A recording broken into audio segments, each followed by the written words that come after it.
हरे कृष्णा। आप सभी के दिन शुभ और मंगल हो। आज साल 2026 में 81 तिथि जुलाई महीना में कब है, संपूर्ण जानकारी इस वीडियो में। आज आषाढ़ मास कृष्ण पक्ष की तिथि योगिनी एकादशी कहा जाता है। पद्म पुराण के अनुसार इस व्रत को विधिवत करने से, व्रत रखने से 88,000 ब्राह्मणों को भोजन करवाने का सम्मान फल प्राप्त होता है। हालांकि इस बार 10 जुलाई और 11 जुलाई 2026 को कब है एकादशी तिथि, सूर्य उदय में कब लग रही है, जिस व्रत को लेकर लोगों को मन में कन्फ्यूजन बनी है। तो आइए जानते हैं विस्तार पूर्वक योगिनी एकादशी की सही तिथि, शुभ मुहूर्त, महत्व और पूजा विधि संपूर्ण जानकारी।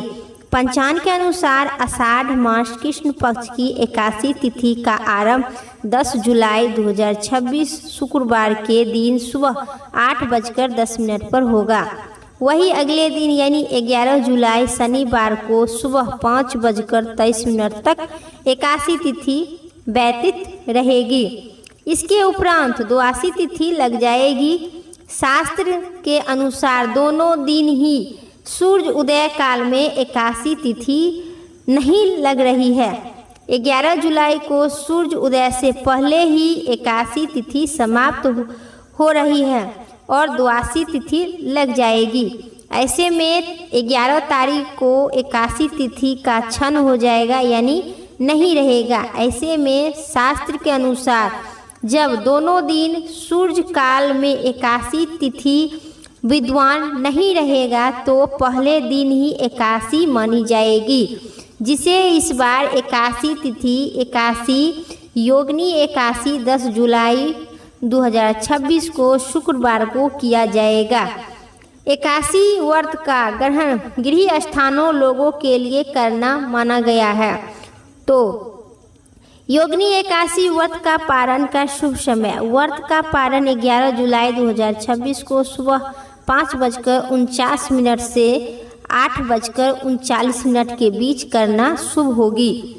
आपको बता दें योगिनी एकादशी की विधि जानिए विस्तार पूर्वक।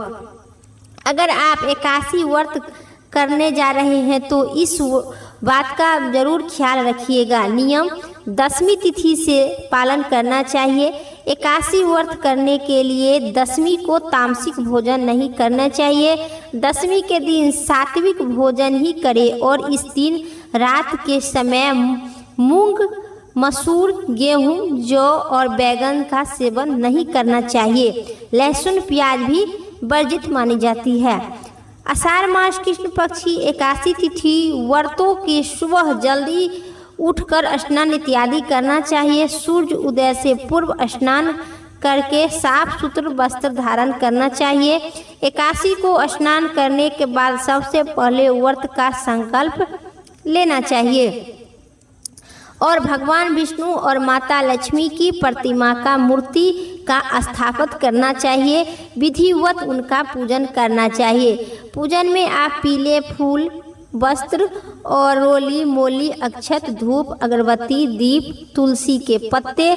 आप 10वीं के तिथि में दिन ही आप तुलसी के पत्ते तोड़कर रखना चाहिए और एकादशी के दिन भी भगवान विष्णु को अर्पित करें और द्वादशी के दिन भी भगवान विष्णु के पूजा तुलसी पत्र से करना चाहिए।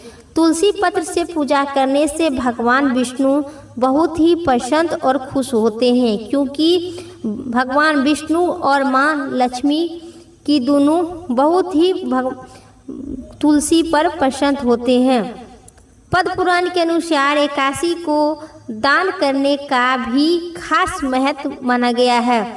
10वीं के दिन पारण करने से पहले दान अवश्य करना चाहिए। इसके बाद द्वादशी पर ही व्रत खोले। मानता है कि व्रतों के एकादशी और द्वादशी के दिन तुलसी दल नहीं तोड़नी चाहिए, यानी 10वीं को ही तोड़ के रखना चाहिए। ऐसे में व्रत के लिए एक दिन पूर्व पहले ही तुलसी को पत्ते तोड़कर रख लेना चाहिए। साथ ही एकादशी के दिन भूलकर भी चावल नहीं खानी चाहिए। इस नियम को ज़्यादा ख्याल करें और परिवार सदस्यों में भी ख्याल रखना चाहिए। ये थी एकादशी व्रत की जानकारी। फिर एक बार बता दें साल 2026 की जुलाई में योगिनी एकादशी जो 10 जुलाई 2026 दिन शुक्रवार को और द्वादशी 11 जुलाई 2026 दिन शनिवार को रखी जाएगी। ये थी एकादशी व्रत की जानकारी। उम्मीद करते हैं आपको इस जानकारी पसंद आई तो लाइक ज़रूर कीजिएगा और चैनल पर नए हैं तो सब्सक्राइब भी करना ना भूलिएगा। फिर अगली वीडियो लेके आते हैं, तब तक के लिए विष्णु भगवान की जय।